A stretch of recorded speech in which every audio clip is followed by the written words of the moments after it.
Bonjour à tous et on commence avec ce chiffre, 204 069 Polynésiens inscrits sur les registres de vote. On votera ici samedi pour l'élection du prochain président de la République, soit un jour avant la métropole, comme un peu partout en Outre-mer. Et sans surprise, c'est Papeete, la capitale, qui figure en haut de la liste en nombre d'inscrits. Voyons tout de suite les autres chiffres à retenir avec Heidi Yenko sur un montage de Manéa Pambrin. C'est Papeete qui arrive en tête en nombre d'électeurs avec 19 323 inscrits au 28 février 2017. Suivi de Fa'aa qui compte quelques centaines d'électeurs de moins, puis viennent Punaouia, Moorea-Mai'o, Mahina et Pir'e, toutes ces communes comptant plus de 10 000 inscrits. Ainsi, par archipel, les îles du Vent arrivent en tête avec près de 150 000 électeurs, puis les îles sous le vent avec 27 000, les Tuamotu-Gambier avec près de 15 000, puis viennent les Marquises et les Australes. Et enfin, retenez pour l'anecdote que la plus petite commune en nombre d'électeurs est Puka-Puka avec 146 inscrits. Autre information à retenir avant samedi, aux dernières élections présidentielles, la Polynésie comptait en 2012 plus de 186 000 inscrits et le premier tour n'avait pas attiré les foules, le taux de participation s'élevait à 49,35%. Le sondage du jour, il nous vient d'OpinionWay, des résultats de plus en plus serrés au premier tour, Laurence. Oui, alors effectivement, les favoris stagnent ou baissent, tandis que les poursuivants remontent. Selon ce sondage, Marine Le Pen et Emmanuel Macron sont désormais crédités de 22% des intentions de vote. La candidate du FN est en baisse d'1 point, tandis que son rival d'En Marche est stable. Derrière, François Fillon gagne encore 1 point et vient coller au duo de tête à 21% des voix. Jean-Luc Mélenchon est lui aussi en hausse et atteint 18%, ce qui lui permet de se situer à 4 points seulement des candidats en tête. Benoît Hamon reste à 8 points et rien ne change sensiblement pour les petits candidats. Comme chaque soir, un mot du programme d'un des 11 candidats. Ce soir, Nicolas Dupont-Aignan pour Debout la France détaille en quelques mots sa volonté de remettre en place un service civique de 3 mois avec une option pour le service militaire. On l'écoute. Je propose pour l'ensemble des jeunes Français et Françaises, hommes et femmes, un service de 3 mois, qui sera un service civique.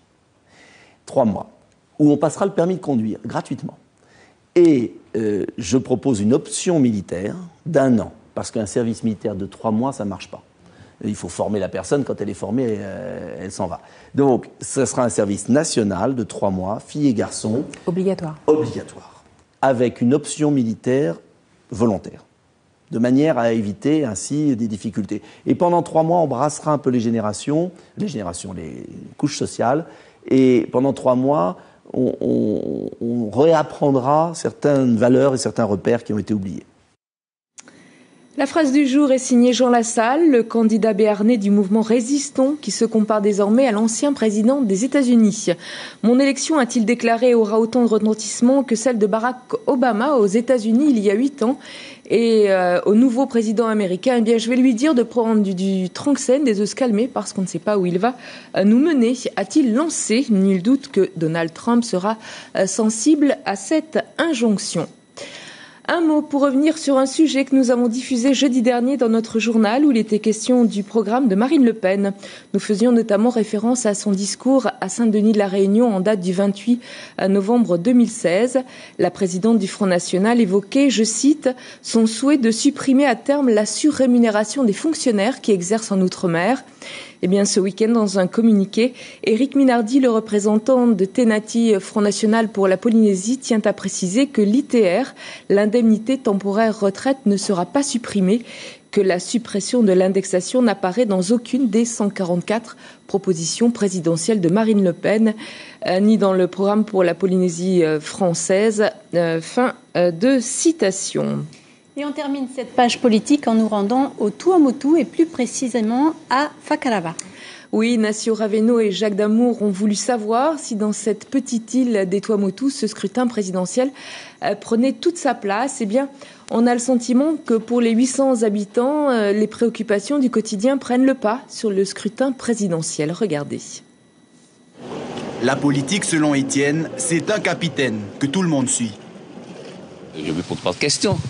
Et pourquoi? Eh bien, parce que, comme j'ai dit en haïtien, ça fait des années que nous sommes dans le parti Tahoera. Étienne est nostalgique des années fastes. Voilà 25 ans qu'il s'est lancé dans la culture de la perle. Il avoue que les temps sont durs, du coup, il ne se pose plus de questions.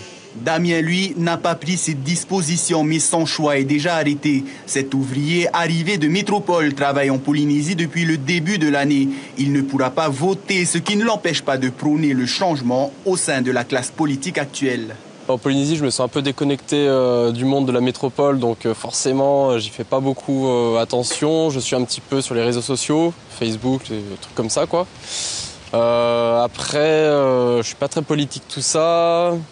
J'aime pas les candidats qu'on propose. Pas de démarche pour Touya qui pourrait aller voter. Pourtant, je ne veux pas aller voter. Ça ne m'intéresse pas. Voilà 1 an que cette jeune femme est revenue vivre dans son atoll. Elle a repris une association d'artisans Tiare Hinano et côté politique. Elle a eu son lot de déceptions.